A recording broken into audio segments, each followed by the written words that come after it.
C'est en quittant Syracuse que j'ai commencé à déranger la machine de pouvoir américaine.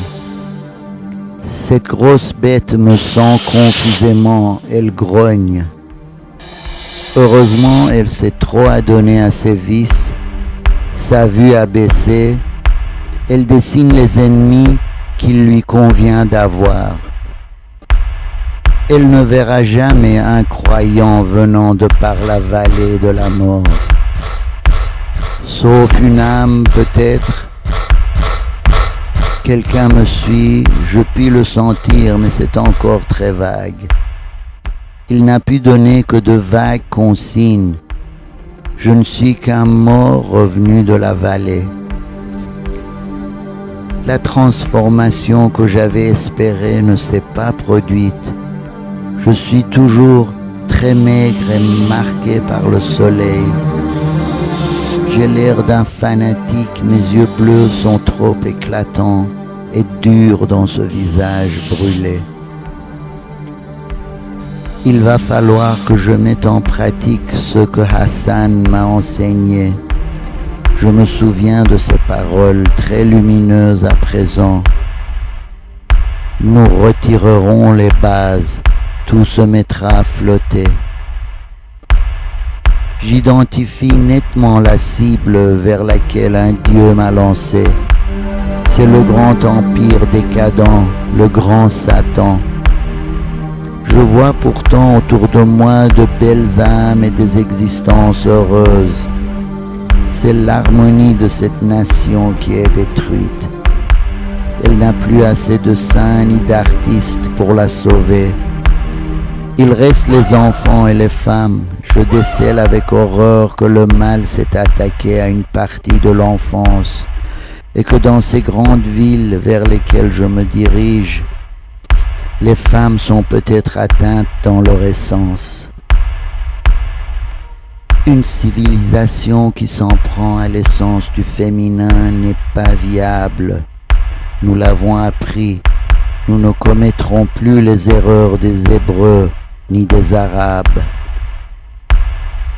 J'ignore qui me guide comme j'ignore la nature exacte de l'arme. J'ai passé quelques soirées dans des bars de motel dans la nuit américaine. Mes souvenirs me reviennent progressivement et je souris sans raison apparente. Ces peuples pourraient être sauvés, j'aimerais le faire si j'en avais le pouvoir. Mais je ne suis qu'un vecteur, le porteur de lumière. C'est un décor et une mise en scène très banale. Des néons rouges et bleus, de la fumée, des ivresses brutales et bon marché. Je suis heureux de me mêler à ce que je vais détruire, bien que je ne vois que la frange du mal américain. Il n'est pas nécessaire à la danseuse d'intervenir pour me sauver, comme à Rome. J'ai développé une plus grande minéralité. Je sais paraître suffisamment dangereux à ces âmes bornées. Je croise parfois un frère, un artiste, un professeur et je lis dans ses pensées. Les âmes d'ici sont troublées. Elles savent quelque chose de cette route vers le gouffre. Je suppose que c'est un gouvernement qui est ma cible. J'ai lu et entendu beaucoup de choses sur ce pays.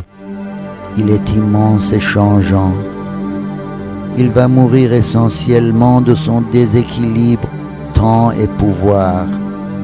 Il est devenu puissant trop vite, il lui manque cette patine qui permet aux espèces de survivre.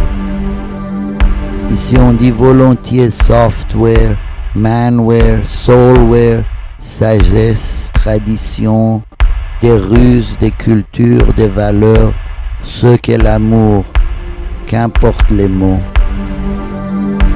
L'Amérique est une maison sans adultes. Les enfants y ont trouvé des armes pour jouer. Elle est très puissante, elle domine le monde. Ce sera donc elle-même qui sera chargée de se détruire. Celui qui me trace n'a pas encore saisi la nature de l'arme. Je sais moi qu'elle est symbolique. Les polices des États-Unis ne sont pas formées à traquer et détruire des symboles. Ils vont donc chercher à me détruire moi, le vecteur, le missile d'Allah. Et je commence à le penser de Yahvé aussi. L'arme des grands anciens se réveille, une ombre gagne ces terres.